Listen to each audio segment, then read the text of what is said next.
Speaking of women who take care of everyone around them, dear housewives of Baltimore, hanging your endless laundry to dry in our gently polluted harbor water-scented breeze. More specifically, dear chicks in East Baltimore, elated to discover the amazing sparkle of Bonami Polishing Cleanser, which sports as its mascot a young pecking chick. You chicks would polish your rambling row house worlds until the marble steps sliced through the gray air, the gray concrete, and the gray heaps of litter with their pure homeowner's pride whiteness. How could there be anything wrong in this neighborhood if everyone's steps were scrubbed? Or, if you really wanted to earn an extra dollar on a Saturday morning in 1940, you could offer to do all your neighbors' steps.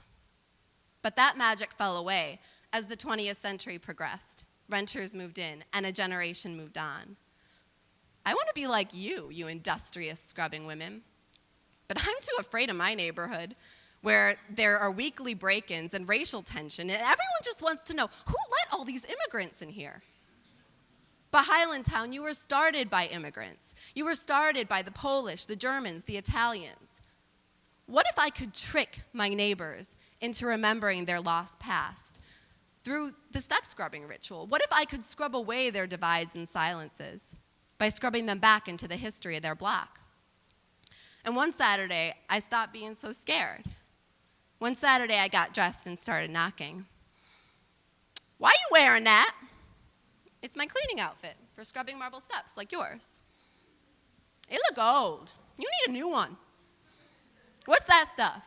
Cleaner for the steps. We supposed to wash these?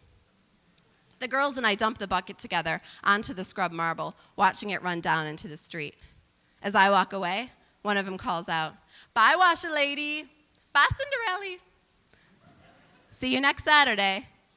Yes, you most certainly will. Dear Mr. Aubrey Bodine, my obsession with washing marble steps began when I saw your photograph wash day. It seemed unbelievably unified. It seemed out of an episode of Leave It to Beaver, as though everyone had decided to scrub their steps at precisely the same moment. I had never noticed anyone in my East Baltimore neighborhood scrubbing their steps, and began to suspect that the absence of this group performance was a symptom of something greater than a lapse in marble maintenance. He is biking in endless circles out front of his row house near the park. He immediately hops off and comes over to investigate what I'm doing. You know, my sister and me, we walk dogs in the summertime, and we make a lot of money walking dogs. So we don't really need to scrub steps like you do. How much do you charge? A historically accurate 15 cents, sir. I don't speak Spanish. He didn't speak English. So I showed him Aubrey Bodine's photograph of step scrubbing. He nodded, filled my bucket with hot water, and watched me intently from his kitchen. Where do traditions go when they die? What if no one writes or talks about them? Everyone forgets. It's like it never happened at all.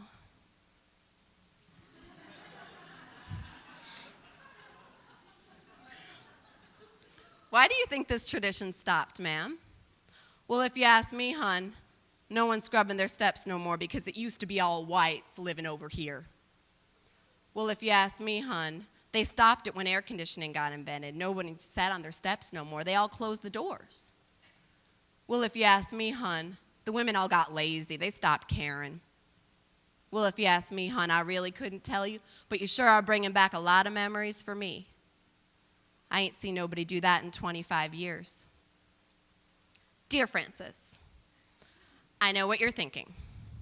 Step scrubbing can't solve everyone's problems, so I should just write a frickin' poem to the tune of an Irish drinking song to stop the neighborhood aggression and urban blight. But that old trick isn't gonna work this time, Francis. I mean, not even the blinking blue lights around Highlandtown can stop the tension, no matter how hard they flash. On the second Saturday morning I was out step scrubbing, I realized just how much quality time I'd be spending with the blues. The blinking blue lights, that is.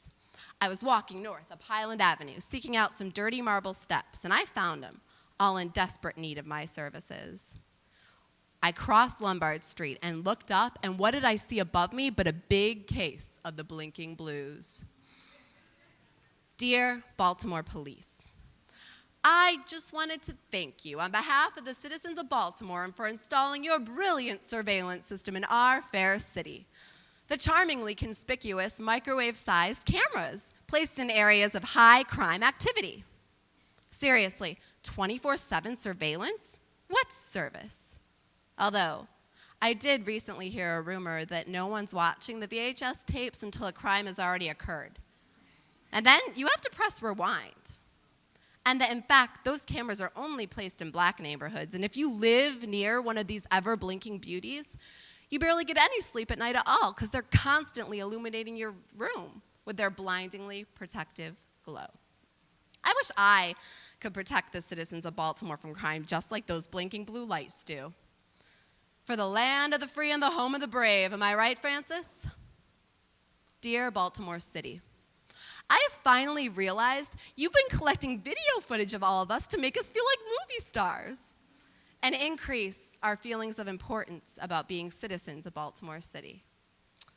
On behalf of all of your well-documented movie star residents, we would be glad to autograph your copies of the VHS tapes you own of our every movements. Sincerely, the Chicks in East Baltimore, Francis Scott Key, the Baltimore Zoo Monkey, the Natty Bowman, Mr. Tasty, Mary Pickersgill, Aubrey Bodine, William Patterson, the Chicks in East Baltimore, Fall Stitch Brothers, Hausner Strawberry Pie, Highland No Spacetown, and Meghan Hildebrandt.